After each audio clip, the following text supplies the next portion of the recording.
Welcome, students, to ICAN Intelligence. I'm your host, and today we're tackling Chapter 38 of the ICAN's Public Sector Accounting and Finance syllabus, which is Fiscal Federalism. Now, I know exam prep can feel incredibly overwhelming, but hey, take a deep breath. You are in the exact right place. As a seasoned lecturer and examiner, my goal for this session isn't just to help you scrape by and pass. No, we're aiming for total mastery of this chapter. We're going to break down these complex concepts using only your official ICAN pack. We're skipping absolutely nothing, and we'll structure this so perfectly in your mind that you're going to face that exam paper with calm, unshakable confidence. Okay, let's dive right into this. So right off the bat, I want you to pause and ask yourself a very direct question. If this chapter pops up on your exam, what is the examiner actually looking for? Well, they aren't just checking if you know what the government is. They are testing your precise, surgical recall of specific frameworks. The examiners want to see if you can define expenditure principles, if you can clearly argue for centralization versus decentralization using the exact points from the study text, and if you can accurately rattle off the guidelines for grant design. They're hunting for specific keywords, and today we're going to hardwire those exact keywords right into your memory. Here is our roadmap for this session. Section 1 covers expenditure assignment and centralization. Section 2 focuses on principles of tax assignment. Section 3 is intergovernmental transfers and grants. Section 4 is our active recall session. And finally, Section 5 will be our final chapter recap. Let's get started. All right, Section 1, Expenditure Assignment and Centralization. This right here is the absolute bedrock of fiscal federalism. First things first, we have to define it. According to your study text, fiscal federalism is the division of tax and expenditure functions among the various levels of government in a federation. Now, I really want you to notice the specific language used here. When examiners are grading, they're scanning your answer for three key elements: the word division, the phrase tax and expenditure functions, and various levels of government. Basically, it provides the financial resources needed to supply public goods, making sure that national and state governments actually have independent authority in their respective areas. If you miss those keywords on exam day, you are literally leaving easy marks on the table. So the crucial point is understanding exactly how those functions are divided up. And that brings us to expenditure assignment. This is the division or sharing of expenditure, regulatory, and tax functions or responsibilities among multi-levels of governments. The core principle you need to know here comes from Anwar Shah. He states that public services are provided most efficiently by the jurisdiction having control over the geographic area. To put that into simple terms, local problems are best solved by local authorities, while national problems require national authorities. It just makes sense, right? And that logic brilliantly sets up our next highly tested area, the arguments for decentralization versus centralization. Let's cleanly contrast these so you have them locked in. For decentralization, the ICAN pack gives us very specific arguments. First, closeness to local residents. Local governments simply understand local concerns way better. Second, local decision-making is much more responsive, which actually encourages fiscal responsibility. Third, it completely eliminates unnecessary bureaucratic layers of jurisdiction. And fourth, it enhances interjurisdictional competition. On the flip side, what are the arguments for centralization? Well, you have spatial externalities. That basically means services whose benefits are national in scope, like national defense, those absolutely belong at the center.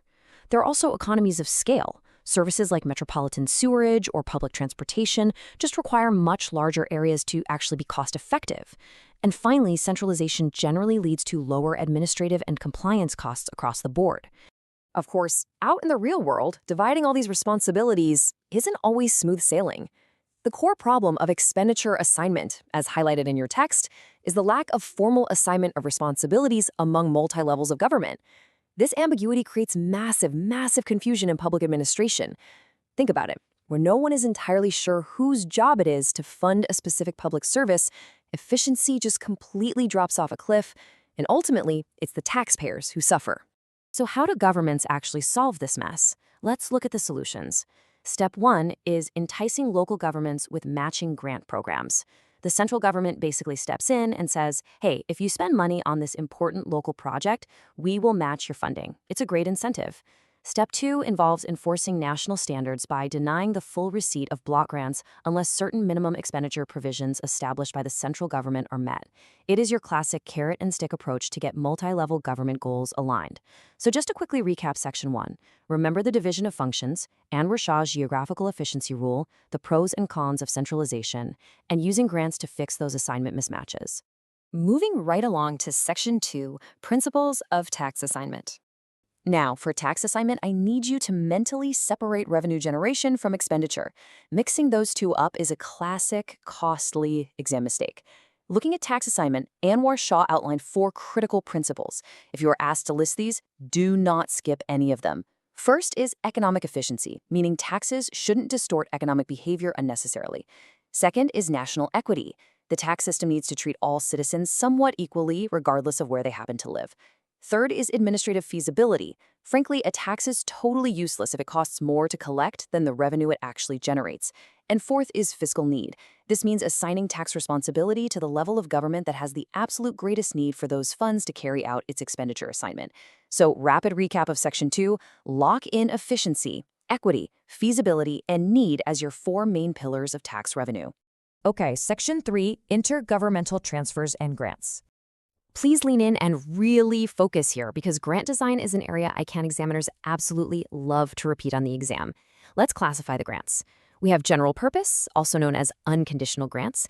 These respect local autonomy. The funds are given without strings attached, which allows local governments to prioritize their own unique needs. Then we have specific purpose or conditional grants. These are strictly tied to specific projects to make sure national standards are being met in local areas. Lastly, we have output-based transfers. These are fascinating because they respect local autonomy and budgetary flexibility, but they provide strict incentives and accountability mechanisms to actually improve the real-world performance of service delivery. Now, what if you were asked to provide the guidelines for grant design? The ICAN pack lists exactly 10. You must know them all for full marks. Let's recite them together. Ready? 1. Clarity and grant objectives. 2. Autonomy for the subnational governments. 3. Revenue adequacy to actually cover the costs. 4. Responsiveness to unforeseen changes. 5. Equity, which promotes fairness. 6. Predictability, so those local governments can actually plan ahead. 7. Efficiency in design. 8. Simplicity in administration. 9. Incentive for sound fiscal management. And 10. Safeguarding the grantor's objectives. Now listen to me. When you write this list in the exam, write it exactly like this. No adding, etc. at the end. They want the full list.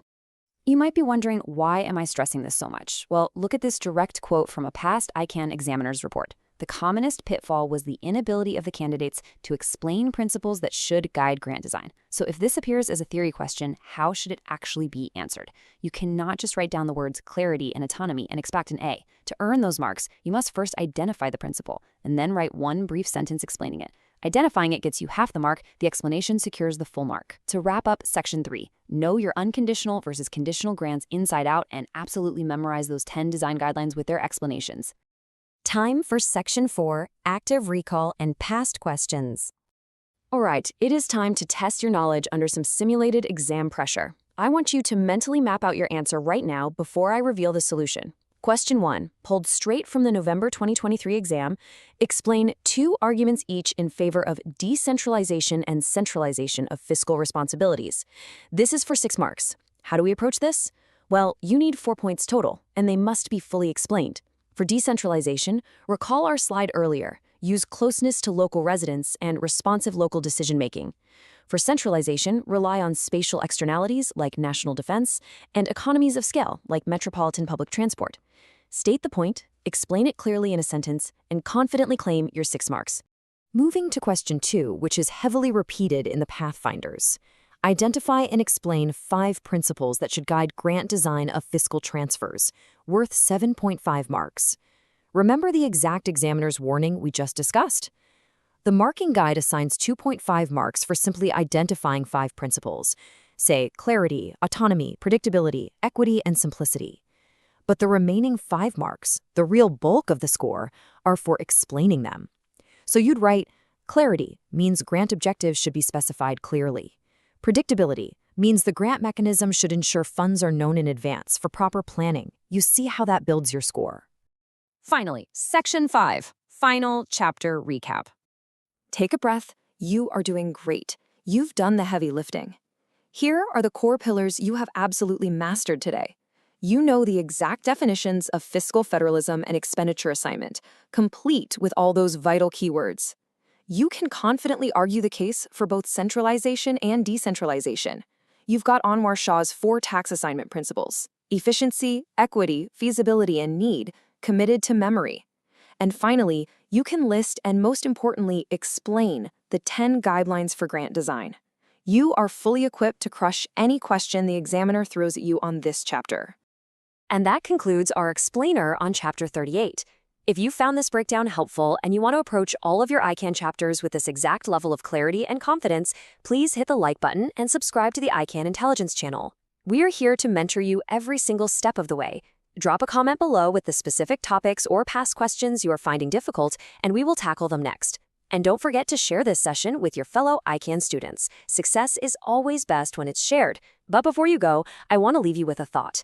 If the power to tax and the power to spend are misaligned in your local government today, who truly pays the price? Keep studying smart, and I will see you in the next explainer.